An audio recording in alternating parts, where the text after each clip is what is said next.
मसीही में आप सबको सलाम। आज हम बात करेंगे खतना के बारे में। मसीही नजरिया क्या है? खतना जदीद दौर के मसीहियों के लिए एक वसीही बहस है। कुछ मसीहियों का ख्याल है कि खतना किया जाना चाहिए क्योंकि ये हमें खुदा की तरफ से हुक्म दिया गया है। ताहम दूसरों का मानना है कि ये पुराने अहदनामे में एक नजरिया है जिसे मसीह के आने के दौरान पहले ही खत्म कर दिया गया था। आइए इस पर मजीद गौर करें।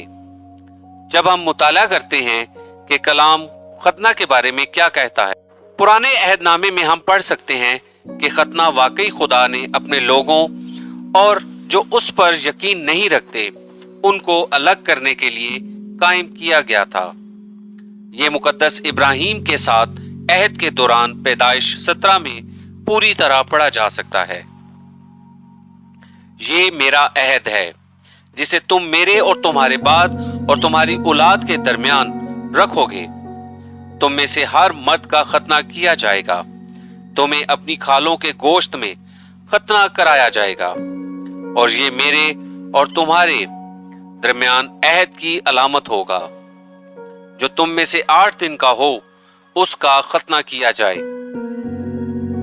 आपकी नस्लों में हर मर्द, चाहे आपके घर में पैदा हुआ हो या किसी गैर मुल्की से आपके पैसे से खरीदा हुआ हो, जो आपकी औलाद में से हो, वो जो आपके घर में पैदा हुआ हो और जो आपके पैसों से खरीदा गया हो, दोनों का खतना जरूर किया जाएगा।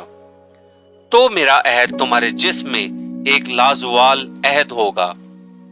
कोई भी खतना ना करने वाला मर्द जो उसकी खाल के गोश्त में खतना नहीं करता, वो अपने लोगों से कट जाएगा। उसने मेरा अहद तोड़ा है। पैदाइश 17 बाब 10 से 14 आयते मुकद्दसा। ये एक वजह है कि खतना को बुनियादी तौर पर यहूदियों के तौर पर जाना जाता है क्योंकि वो तौरात पर अमल करते हैं। ये आयत जदीद दौर के मसीहों के लिए भी बुनियाद है जो खतना के रवाज पर अमल करते हैं। इसके रूहानी मायनी ताहम जदीद दौर के दूसरे मसीही खतना के अमल पर अमल नहीं करते क्योंकि वो समझते हैं कि ये कोई जरूरत नहीं है। एक बहस है कि इसके सख्त जिस्मानी से ज्यादा रूहानी मायनी है। अमाल 15 में हम इसे अच्छी तरह पढ़ सकते हैं, जैसा कि पतरस कहता है कि खतना का अमल निजात की बुनियाद नहीं है बल्कि यीशु मसीह का फजल है। जेम्स ने गैर कौमों पर भी जोर दिया कि जिस्मानी खतना की कोई जरूरत नहीं बल्कि इसके बजाय मसीह ने हमें जो निजात दी और रूल कुदस की रहनुमाई के जरिए मसीही की पैरवी की जरूरत है, जैसा कि अमाल 15 में लिखा है। क्योंकि ये रूल कुदस और हमें आपके लिए इन तकाजों से बड़ा बोझ डालना अच्छा लगता है कि आप बुतों को कुर्बान किए जाने वाले खून और गला घोंटने और जिनसी बदकारी से परहेज करें। अगर आप अपने आप को इनसे दूर रखेंगे तो आप अच्छा करेंगे। खतना की इस रूहानी तफहीम की तस्दीक पौलुस के करंथियों, गलतियों, कुलसियों और फिलिपियों को लिखे गए खत से होती है, जैसा कि बाइबल के दर्ज झैल आयात में लिखा है। बहरहाल हर शख्स को मोमन की हैसियत से रहना चाहिए। जिस भी सूरत हाल में खुदावंद ने उन्हें तफवीज किया है, जैसा कि खुदा ने उन्हें बुलाया है, ये असूल है जो तमाम गिरजाघरों में रखा हुआ है। क्या एक आदमी पहले ही खतना किया गया था जब उसे बुलाया गया था, वो खतना ना करे? क्या एक आदमी को खतना किया गया जब इसे बुलाया गया, इसका खतना नहीं होना चाहिए।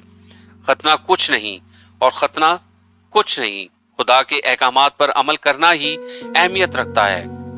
हर शख्स को इस हालत में रहना चाहिए जिस हालत में वो था जब खुदा ने उन्हें बुलाया। पहला करंथियों उसका 7 बाब 17 से 20वीं आयत। फिर 14 साल के बाद मैं दोबारा यरूशलेम गया। इस बार बरनबास के साथ मैं टाइटस को भी साथ ले गया। मैं एक इंकिशाफ के जवाब में गया और उन लोगों के साथ निजी तौर पर मुलाकात की जो मैं रहनुमा थे। मैंने इनके साथ वो खुशखबरी पेश की जो मैं गैर कौमों में मुनादी करता हूं। मैं इस बात को यकीनी बनाना चाहता था کہ میں دوڑ نہیں رہا تھا اور اپنی دوڑ بیکار نہیں چلا رہا تھا۔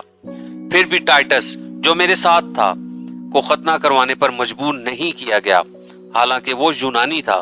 غلطیوں 2 باب اس کی 1 سے 3 آیت مقدسہ تک۔ اس پر غور کریں، کوئی بھی آپ کو کھوکھلے اور دھوکہ دینے والے فلسفے کے ذریعے اسیر نہیں کر سکتا، جس کا انحصار مسیح کے بجائے انسانی روایت اور اس دنیاوی روحانی قوتوں پر ہے، کیونکہ مسیح میں تمام کمالات جسمانی شکل میں رہتی ہیں اور مسیح میں آپ کو کمال تک پہنچایا گیا ہے۔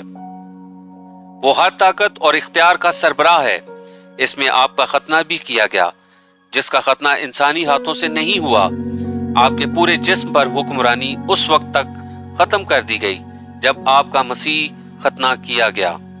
اس کے ساتھ بپتسمہ کے ساتھ دفن کیا گیا تھا، جس میں آپ کو خدا کے کام پر ایمان کے ذریعے بھی اٹھایا گیا تھا، جس نے اسے مردوں میں سے زندہ کیا تھا۔ کلسیوں اس کا 2 باب 8 سے 12 آیت مقدسہ۔ مزید یہ میرے بھائیوں اور بہنوں، خداوند میں خوش رہو۔ آپ کے لیے دوبارہ یہی باتیں لکھتا ہوں، میرے لیے کوئی پریشانی کی بات نہیں ہے، اور یہ آپ کے لیے ایک حفاظت ہے۔ ان کتوں، ان بدکاروں، گوشت کو توڑنے والوں پر دھیان دو، کیونکہ ہم ہی ختنہ ہیں۔ ہم خدا کی روح سے خدمت کرتے ہیں، جو مسیح یسوع پر فخر کرتے ہیں اور جنہوں نے جسم پر کوئی بھروسہ نہیں کیا۔ فلپیوں اس کا 3 باب 1 سے 3 آیت مقدسہ۔ یہ آیات اس بات پر زور دیتی ہیں کہ ختنہ کا عمل گوشت کے ذریعے نہیں بلکہ دل میں ہوتا ہے۔ ہمارے دلوں میں مسیح کو حاصل کرنے سے اب ہمارے اندر ایک روحانی نشان ہے جو ہمیں مومنوں اور غیر مومنوں سے الگ کرتا ہے۔ نجات وہی ہے جو ہمیں الگ کرتی ہے، کیونکہ مسیح کو حاصل کرنے سے ہم نجات پاتے ہیں اور ہم اپنے والد اور اپنے نجات دہندہ کے ساتھ ابدی خوشی حاصل کرتے ہیں۔ معاشرتی اصولوں کی پابندی کو کرنا ختنہ ہے۔ نئے عہد نامہ کی آیات میں بتایا گیا ہے کہ نجات حاصل کرنے کے لیے جسمانی ختنہ کی ضرورت نہیں۔ اس میں کہا گیا ہے کہ ختنہ ایک روحانی معاملہ ہے اور اس پر عمل نہ کرنے سے ہمیں نجات ملنے کی مذمت نہیں ہوتی۔ تاہم بائبل یہ نہیں کہتی کہ ختنہ پر عمل کرنا غلط ہے۔ در حقیقت پولوس نے علاقہ میں یہودیوں کی موجودگی کی وجہ سے تیموتھیوس کا ختنہ کیا اور وہ نہیں چاہتا تھا کہ تیموتھیوس کو بے دخل کیا جائے۔ پول اسی سفر میں ساتھ لے جانا چاہتا تھا، اس لیے اس نے اس علاقے میں رہنے والے یہودیوں کی وجہ سے اس کا ختنہ کرایا، کیونکہ وہ سب جانتے تھے کہ اس کا باپ یونانی تھا۔ اعمال اس کا 16 باب اور 3 آیت مقدسہ۔ اس نے تیموتھیوس کا ختنہ اس لیے نہیں کیا کہ اسے عقیدے کے لحاظ سے ضرورت تھی، لیکن اس لیے کہ معاشرتی اصولوں کی وجہ سے جو کہ کرنے کی ضرورت تھی، اور تاکہ یہودیوں کی موجودگی میں تیموتھیوس کو اپنی مسیحی آزادی کے استعمال میں رکاوٹ نہ ڈالے، کیونکہ اس دوران ختنہ کیا جانا ایک بہت بڑا کام تھا۔ ان کی کمیونٹی میں جیلا ایسے اوقات ہوتے ہیں جب ہم معاشرتی اصولوں میں حصہ لے سکتے ہیں تاکہ اس سے تعلق رکھا جا سکے اور اس طرح خوشخبری شیئر کی جا سکے، یہاں تک کہ اگر ہمارا مسیحی عقیدہ ضروری طور پر ہم سے ایسا کرنے کا مطالبہ نہیں کرتا ہے۔ ختنہ کا رواج ایک معاشرتی معمول بن گیا ہے اور مسیحیوں کے لیے یہ ایک آزاد انتخاب ہے۔ خداوند آپ سب کے ساتھ ہو۔